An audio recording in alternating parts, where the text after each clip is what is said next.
The devs at Archetype Entertainment have been steadily dropping Exodus gameplay tidbits over the past several weeks, and we have enough now to where I feel a video is worth doing, as I am covering this game on this channel. Let's deep dive into the new gameplay, starting with the Exodus gameplay first look.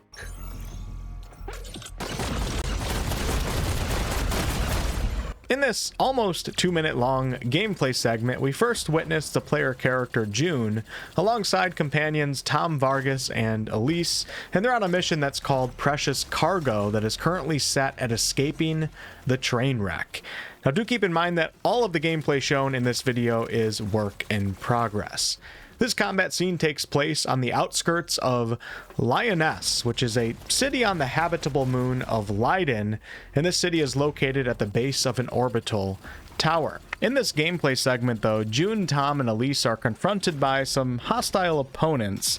Although it's hard to know exactly what is going on in this location, it kind of appears as if it's more human faction based versus fighting ancient celestial guardian constructs. But we do have a named NPC here called Biggs the Bolt Keel, who the player kills, and the devs actually gave Biggs a Facebook and TikTok clip with the description of "Here lies Biggs the Bolt Keel. Trust us, he had it coming." So perhaps Biggs is representative of something more than just a simple opponent here. Perhaps he's an NPC that represents some choice consequence scenario. And then we also have a drone and also some sort of soldiers here that might be autonomous machines, but I don't think they're actual ghosts, which I'll talk about ghosts here shortly in another gameplay clip. The player character's health appears to be represented by these 3 white bars on the UI, and note that health does appear to regen over time. And to the right of that appears to be the UI indication that June has 2 health packs of some sorts that can be used.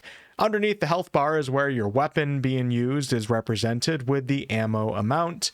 And the little icon right here, I believe, is indicating the type of ballistics, which this icon right here indicates light shield piercing ammo. And then to the right of that appears to be throwables such as grenades. All the way on the left side of the UI, we have the Companions UI, with Companions ultimates being represented on the top with the larger skill icons. And then under their portraits, we see their regular combat abilities. In this case, Tom's ultimate is called Energy Siphon, and his combat ability is a cryo bomb, so likely freezes or slows opponents down. And for Elise, her ultimate is a micro missile barrage, which we do actually see at the start of the clip, and the player character is the one that activates it and chooses the intended target. So we clearly have some level of control over our companion's abilities. And Elise's regular combat ability is knock down missiles.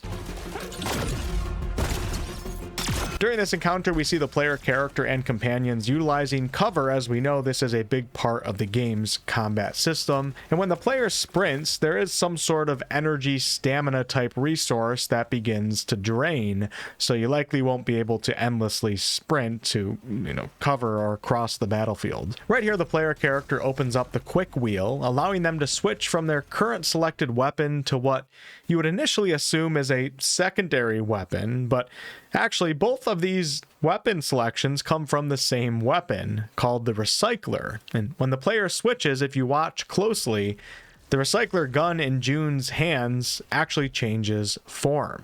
The first form of the Recycler is the Piercer, which serves as a semi-automatic precision rifle that's effective against enemy weak points. And the other form here is called the Repeater, which serves as a rapid-fire rifle effective at mid-range. And then, of course, we have a grenade selection on the bottom left of the wheel. If you looked closely, though, when the player is highlighting over the Piercer and the Repeater, underneath the wheel, we see a button prompt to craft ammo, with the resource and the amount of resources required directly above that. This resource is likely some sort of environmental scrap that you'll be picking up all the time from the environment, so at least for the Recycler weapon, you won't always need to carry ammo, you'll just be making it as you progress through environments. I also want to point out that weak points such as headshots on certain enemies do appear to deal extra critical type damage, and also you'll see damage over time effects in this game that are active on opponents when certain conditions are met, such as this burn icon on the opponent in the back. The gameplay first look then transitions into a scene where June is on a space tower in Lioness gazing down at Leiden, and do note that Leiden is June's home, not really planet because it's a moon, but June's home moon, I guess you could say. And the city of Lioness is where the headquarters for June's Aslan Dynasty Traveler faction is located, and that faction actually rules the planet, or the moon, of Leiden. We get to see June use a core traversal tool called the Rail Claw, which is basically a space grappling hook. And it was said by the devs that the Rail Claw can help you gain a better vantage point when things escalate, so perhaps a good tool to get some high ground with. The scene then changes to June approaching an ancient celestial shrine on Khonsu, or Khonsu, which is a celestial-built defense platform that orbits the moon of Leiden. I'm assuming this was built by the now extinct Detoneer Celestials, and this is likely the tail end of this mission that June is on in search of celestial remnants and artifacts, as the player appears to have reached the final artifact of this location, and this artifact appears to be quite powerful by the looks of it. Let's take a quick moment here. For anyone unaware, Celestials in Exodus are humans that have advanced tens of thousands of years ahead of what I'll call regular humans like you and I. And this is due to time dilation. And Celestials have basically become what many of us would consider to be aliens, as the evolution that they've undergone alongside crazy technological advancements is not exactly what we would consider to be human. But regardless, humans that have recently arrived in the cluster, fleeing a dying Earth of course, find themselves at quite the disadvantage in this cluster, as they're extremely far behind when it comes to evolution and technology. So to survive, they have factions or dynasties that are known as travelers, and travelers will seek out technology left behind by Celestials on abandoned planets or downed ships, etc. In this case, on the moon of Leiden, which used to be a celestial civilization, to hopefully give them an increased chance of survival, and perhaps even one day the ability to actually stand up for themselves. I'll be going much deeper into all the lore as time goes on, so stay tuned. One of the choice elements of Exodus is going to be that you have to choose what to do with remnants and artifacts that you find. You know, will you use them more selfishly or give them up to your people to aid the Leiden human civilization, and so on. And that's it for the Exodus gameplay first look. So let's move on to the Breaching Khonsu gameplay clip. So this would be taking place prior to reaching the shrine in that clip that we just watched.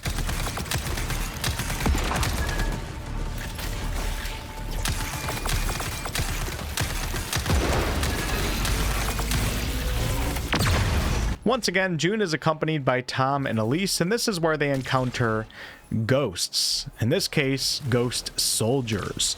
And ghosts are celestial designed mechanical constructs that were designed and left to be guardians of celestial technology. And when woken up, their sole mission is to basically eliminate any trespasser on these ancient celestial grounds. These ghosts charge at the group, and the player utilizes the repeater form of the recycler weapon, which we did see earlier, and the player is able to successfully hold back the first charging wave. When the weapon wheel is brought up in this clip, though, we get to see the icon for what appears to be 5 different recycler weapon forms. One of them is the sharpshooter, which shoots impact ballistics and is a high damage precision rifle capable at very, very long range.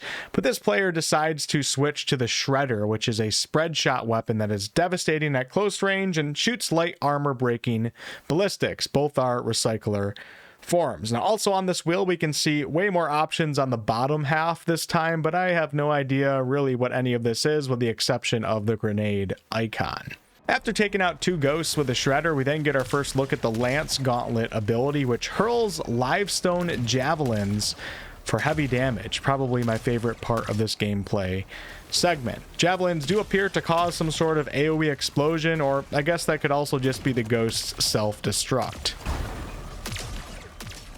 And this brings us to the Exploring a Distant Frozen World gameplay video, where June is exploring a crystal cave, but this time we have Salt the Awakened Octopus companion instead of Tom Vargas. And Salt commands a mech just like Elise does. For those unaware, in Exodus lore, some animals have been genetically engineered to have increased intelligence, among many other useful traits, and in this case we have an awakened octopus, and since octopi are already highly intelligent creatures, their awakened forms are pretty incredible and can even operate mechs. This distant frozen world is said to be one of the many worlds that we'll be exploring in our hunt for celestial remnants that might help save humanity. A pretty cool looking environment, and it'll definitely be interesting to learn more about its history. The next gameplay video is called Traversing the Molten Depths, which takes us beneath the surface, where ancient celestial ruins meet flowing fire in a hostile, ever-shifting environment.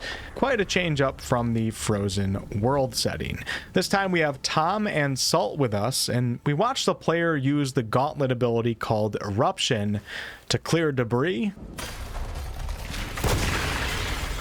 shape limestone into bridges, and also redirect magma flow. Clearly, June's gauntlet is quite valuable, as we saw the Lance gauntlet ability earlier in combat, and now we're seeing all sorts of utility uses.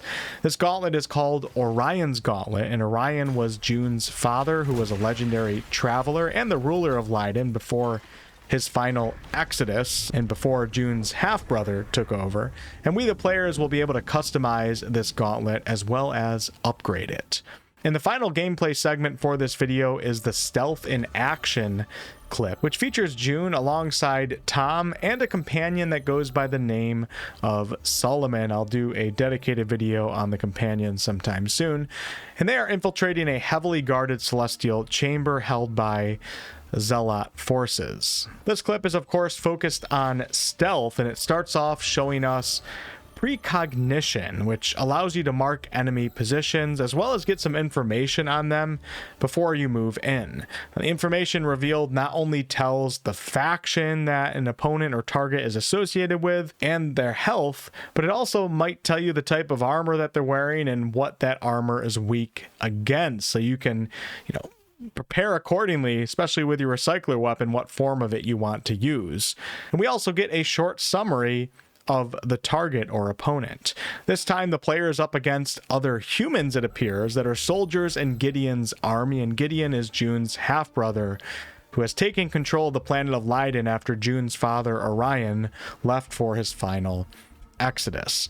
We get to see the player disarm laser tripwire mines, perform close quarter stealth gauntlet takedowns, and we get to see the recycler in its Spectre configuration, which is a single shot stealth mode that will give you efficient eliminations.